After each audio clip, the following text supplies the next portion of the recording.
nas redes sociais para apuração que a gente inadvertidamente, mentira, a gente falou, né? Vamos atrás dos chefes de poderes, do judiciário, de parlamentares, para a gente tentar, de gente de tribunais superiores, para tentar ver como é que eles leram a fala do Bolsonaro. E aí, inadvertidamente, a gente conseguiu chegar juntas neste bastidor. Eu vou só me despedir de você, volto já já, para a gente trazer a tela que é a marca do CNN 360, enquanto eu chamo aqui o pessoal nas redes sociais, né? A resposta que eu recebi de um integrante de uma corte superior, eu vou contar primeiro aqui nas redes e agora para vocês. Olha só, disse um jurista.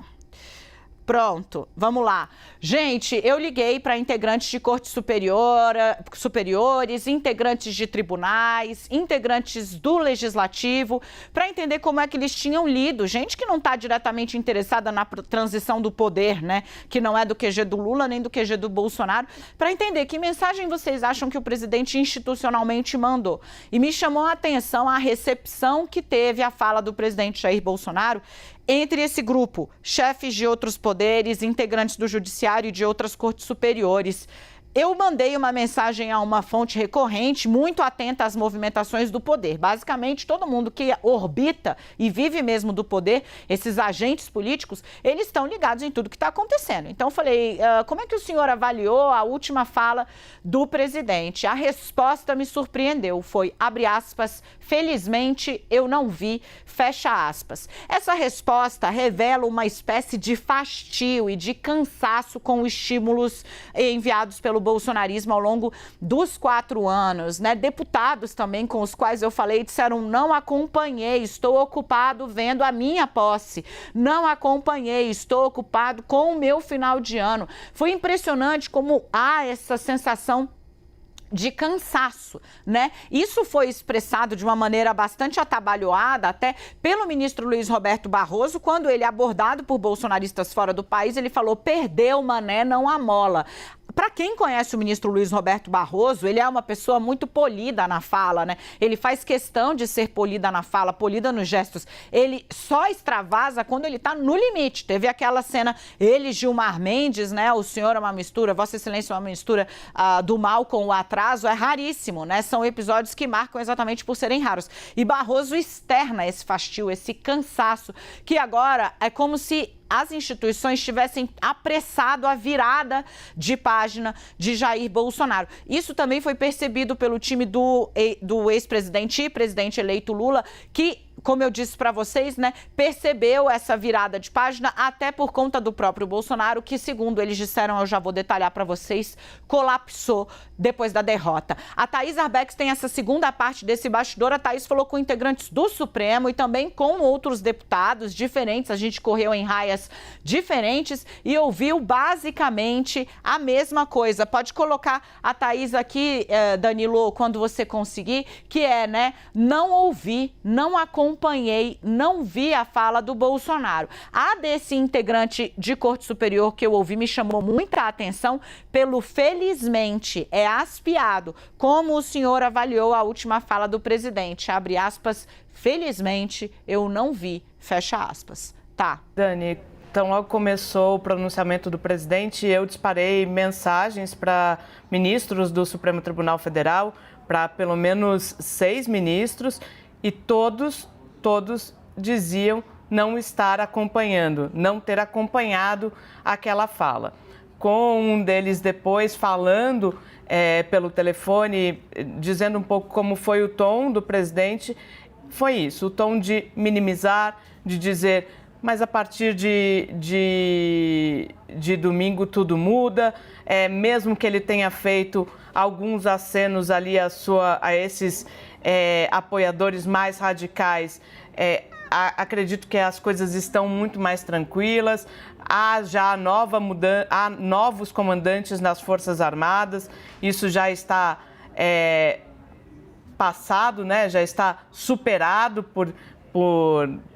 pela chegada do novo governo. Esse foi o tom, Dani, de não acompanhei, não vi, estou olhando para outras coisas. Então, não me pareceu que houvesse qualquer tipo de preocupação ali, não sentir nenhum tipo de preocupação. Pudor, né? Tá prurido, assim, de dizer, não, não sei, vou ver e já te falo. Não teve.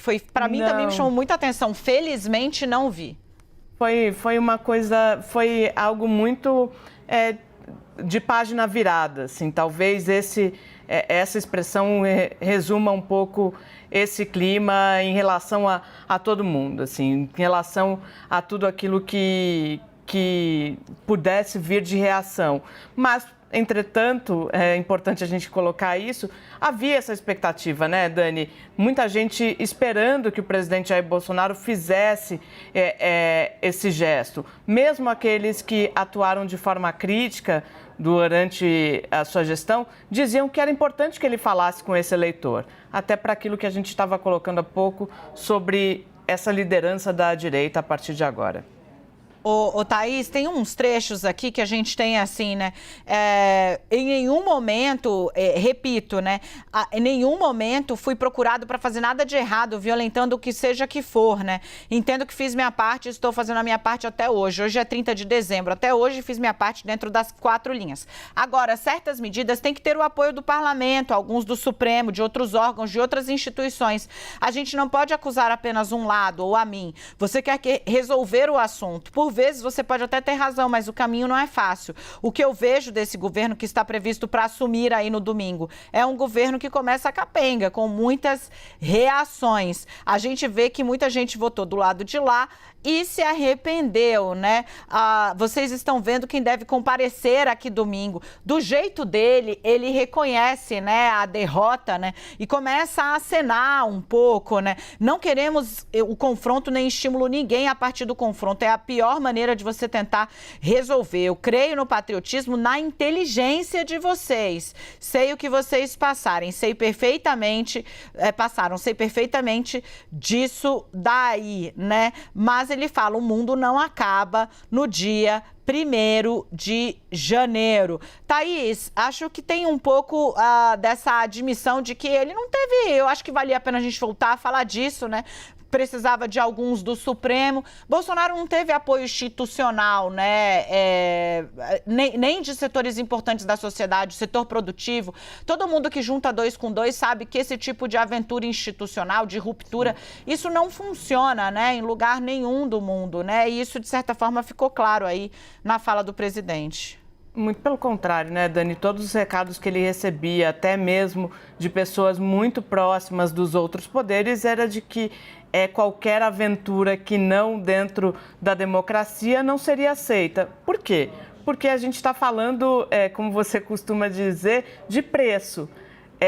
O Brasil se aventurar em qualquer gestão golpista seria imediatamente retaliado pela comunidade internacional. Esse recado era bastante claro. Não à toa, é importante a gente rememorar, tão logo saiu o resultado da eleição, importantes potências internacionais se manifestaram reconhecendo o resultado das eleições brasileiras. Então, esse clima de que muito se espalhou, principalmente nos grupos mais radicais, de que poderia haver um golpe mesmo, de que Lula, não assumiria o posto de presidente da República, ele não existia. Ele era bastante cristalino entre as instituições. Mas o fato é que o presidente Jair Bolsonaro tem uma representatividade. Teve uma eleição histórica também, numericamente.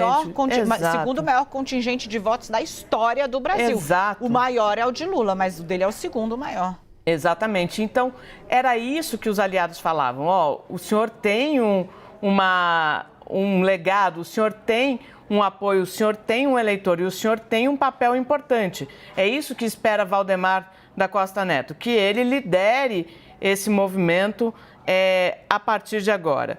Mas eu volto a dizer, acho que a gente vai precisar ver qual é o espírito do presidente Jair Bolsonaro, como que ele volta dessa viagem, qual é a disposição que ele vai ter para, de fato, liderar essa direita a partir do começo do governo de Luiz Inácio Lula da Silva, de fato.